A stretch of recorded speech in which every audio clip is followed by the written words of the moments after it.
सूर्य पुत्र थे, शक्तिशाली थे, अच्छे योद्धा होने के साथ साथ वे दानवीर भी थे। इसके अलावा कर्ण में नैतिकता और संयमशीलता भी थी, लेकिन उन्हें इस बात का अंदाजा भी नहीं था।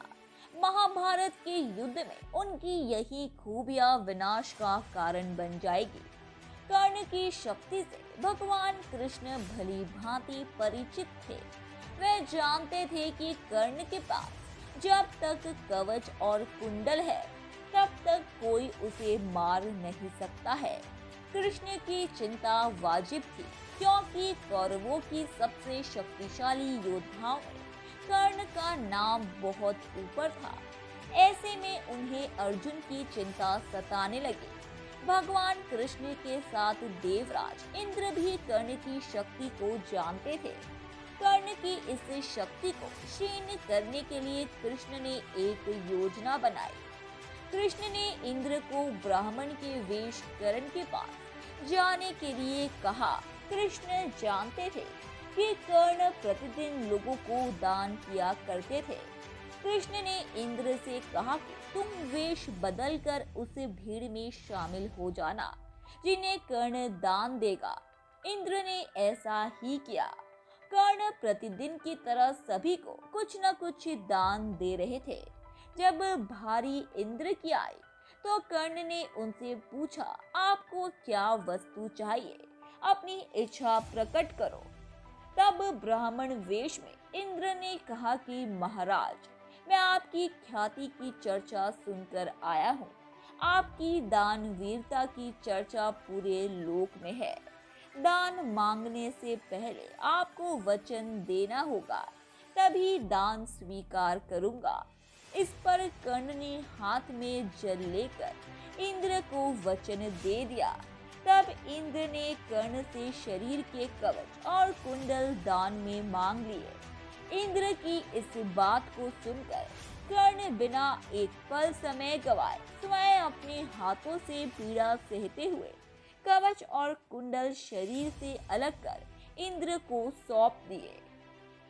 कर्ण के कवच और कुंडल लेकर इंद्र वहां से तुरंत अपने रथ पर सवार होकर भागने लगे, क्योंकि वे नहीं चाहते थे कि उनकी असलियत का कर्ण को पता चले। लेकिन जैसे ही वे कुछ दूर चले, उनका रथ जमीन में धंस गया। रथ के रुकते ही आकाशवाणी हुई, देवराज इंद्र, तुमने बहुत बड़ा पाप किया है। अपने पुत्र अर्जुन को बचाने के लिए तुमने छल पूर्वक कर्ण के कवच और कुंडल प्राप्त किए हैं। कर्ण की जान को खतरे में डाला। अब ये रथ यही धंसा रहेगा और तुम भी यही धंस जाओगे। आकाशवाणी सुनकर इंद्र कांप गए, विनती करने लगे कि प्रभु, इस श्राप से कैसे बचा जा सकता है।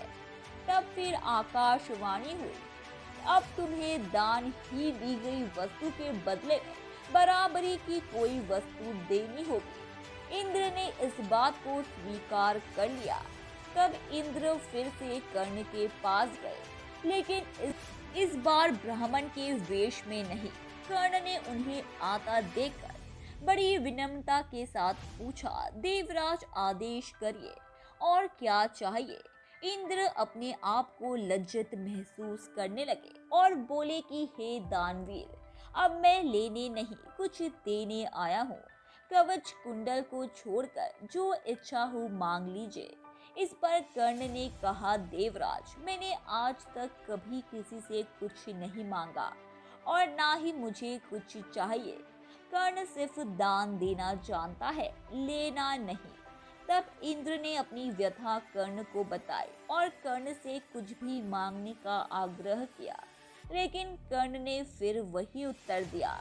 आखिरकार इंद्र को कर्ण के आगे लाचार होना पड़ा और इंद्र ने कहा कि वह बिना कुछ दिए तो वापस नहीं जा सकते हैं। इसलिए इंद्र ने व्रज रूपी शक्ति कर्ण को प्रदान की। इंद्र ने कहा कि कर्ण, तुम इसको जिसके ऊपर भी चला दोगे वो बच नहीं पाएगा, भले ही साक्षात काल के ऊपर ही चला देना, लेकिन इसका प्रयोग सिर्फ एक बार ही कर पाओगे। इतना कहकर इंद्र वहां से चले आए। कर्ण ने उन्हें बहुत रोकने की चेष्टा की, लेकिन इंद्र नहीं रुके। कर्ण ने इंद्र की दी हुई शक्ति रख ली। कर्ण के कवच और कुंडल दान में देने की खबर दुर्योधन को हुई और उनके पैरों के नीचे से जमीन खिसक गई। उसे अपनी पराजय दिखाई देने लगी, लेकिन जब उसने सुना कि इंद्र ने कवच और कुंडल के बदले ब्रज शक्ति दे गया है, तो उसे प्रसन्नता हुई। लेकिन इंद्र की दी हुई शक्ति भी कर्ण के काम न आ सकी। धन्यवाद दोस्तों, उम्मीद है कि आपको हमारे द्वारा बताई गई जानकारी काफी पसंद आई होगी। इसलिए ऐसे ही रोचक तथ्यों और रहस्यों को जानते रहने के लिए हमारे चैनल को सब्सक्राइब करें, अपनी प्रतिक्रिया कमेंट बॉक्स में दें, उसे लाइक करें और अपने दोस्तों रिश्तेदारों को भी इस जानकारी से रूबरू कराने के लिए हमारे इस चैनल को ज़्यादा से ज़्यादा शेयर करें। धन्यवाद।